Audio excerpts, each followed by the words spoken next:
Heidi by Johanna Spyri. Read aloud by Samantha Dunn. Chapter 6. Clara, the patient little invalid. In her home at Frankfurt, Clara, the little daughter of Mr. Sessman, was lying on the invalid couch on which she spent her whole day, being wheeled in it from room to room. Her little face was thin and pale, and at this moment her two soft blue eyes were fixed on the clock, which seemed to her to go very slowly this day, and with a slight accent of impatience, which was very rare with her, she asked, "Isn't it time yet, Mrs. Rottermeier?" This lady was sitting very upright at a small work-table, busy with her embroidery.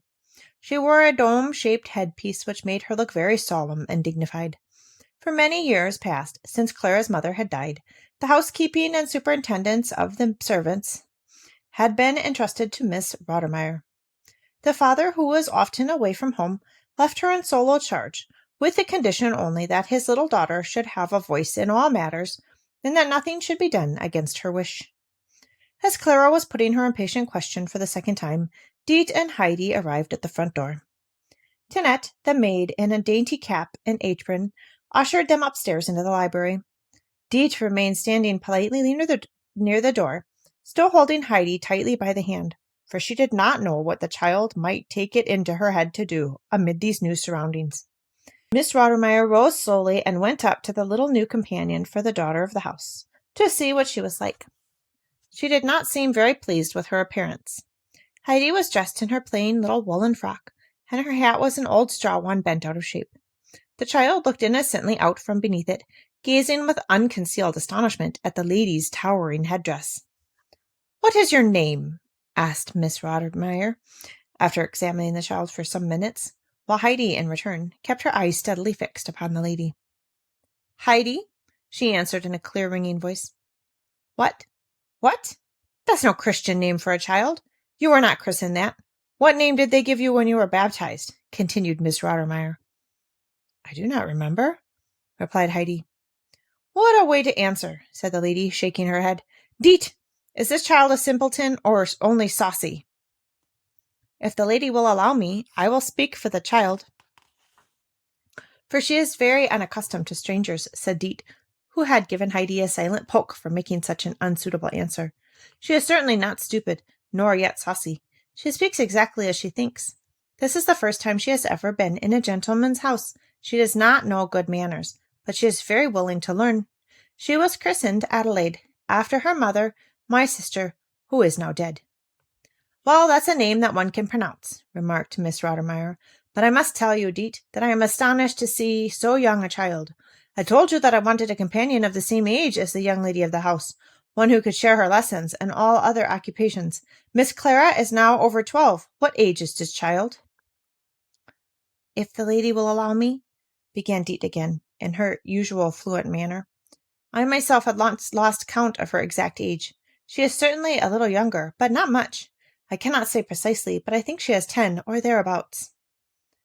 "Grandfather told me I was 8, put in Heidi. Deet gave her another poke, but as the child had not the least idea why she did so, she was not at all confused. "What? Only 8? cried Miss Rottermeier angrily. 4 years too young. Of what use is such a child? And what have you learnt? What books did you have to learn from?" "None," said Heidi. How then did you learn to read?" continued the lady. "I have never learnt to read, or Peter either," Heidi informed her. "Mercy upon us! You do not know how to read? Is it really so?" exclaimed Miss Rottermeier, greatly horrified. "Is it possible? Not able to read? What have you learnt then?" "Nothing," said Heidi with unflinching truthfulness. "Young woman," said the lady to Deet, "this is not at all the sort of companion we want. How could you think of bringing me a child like this?" But Deet was not to be put down so easily, and he answered warmly, "If you will allow me, the child is exactly what I thought you required. She is unlike all other children, and I thought this child seemed as if made for the place. But I must go now, for my mistress will be waiting for me. If you will permit, I will come again soon and see how she is getting on." And with a bow, Deet quickly left the room and ran downstairs. Miss Rottermeier stood for a moment taken aback and then ran after Deet, but she had disappeared out the front door. Heidi remained where she had been standing since she first came in. Clara had looked on during the interview without speaking. Now she beckoned to Heidi and said, "Come here." Heidi went up to her. "Would you rather be called Heidi or Adelaide?" asked Clara. "I am never called anything but Heidi," was the child's prompt answer. "Then I shall always call you by that name," said Clara. "It suits you.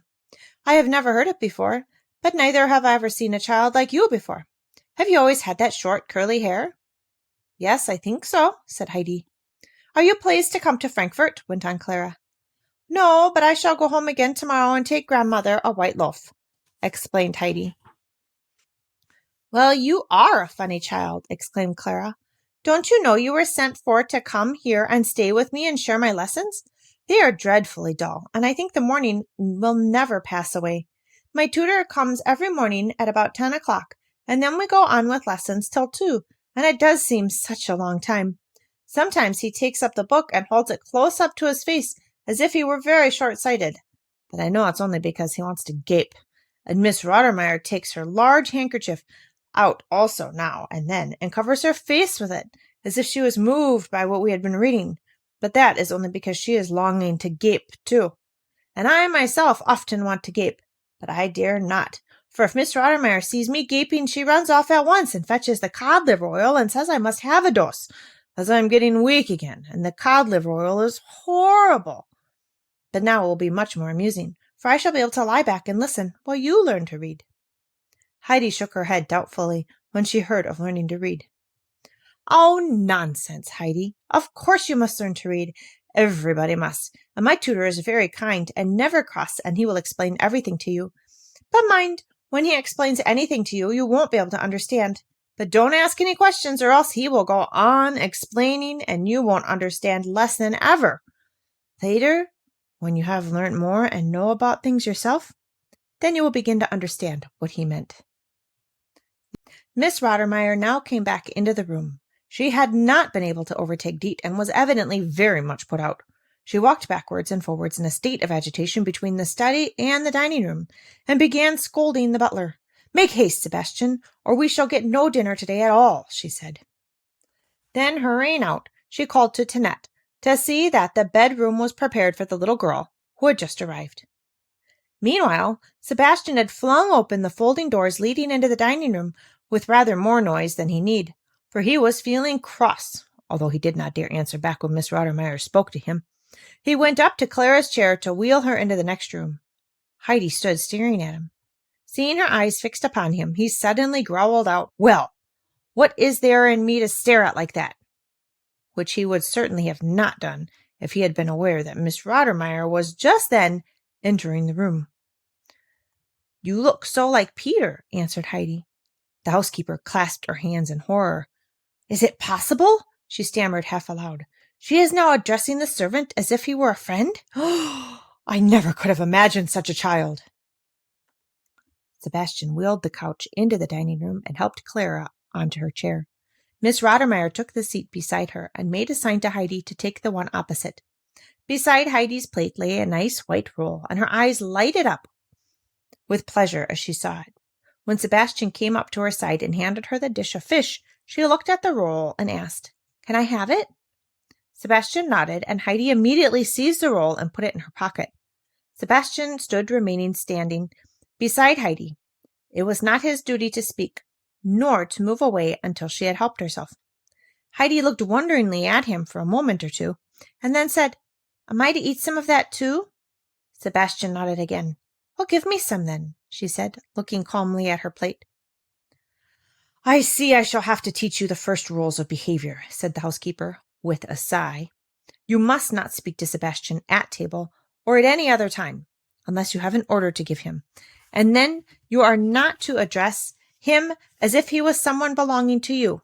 Never let me hear you speak to him in that way again. It is the same with Tinette, and for myself you are to address me as you hear others doing. Clara must herself decide what you are to call her." "Why, Clara, of course," put in the latter. Then followed a long list of rules as to general behavior, during the course in which Heidi's eyes gradually closed, for she had been up before 5 o'clock that morning and had had a long journey. She leaned back in her chair and fell fast asleep. Miss Rottermeier, having at last come to the end of her lecture, said, "Now remember what I have said, Adelaide. Have you understood it all?" "Heidi has been asleep for ever so long," said Clara, her face rippling all over with amusement, for she had not had such an entertaining dinner for a long time. "It is really insupportable what one has to go through with this child," exclaimed Miss Rottermeier, in great indignation, and she rang the bell so violently that Tinette and Sebastian both came running in. But no noise was sufficient to wake Heidi, and it was with difficulty that they roused her sufficiently to get her to her bedroom.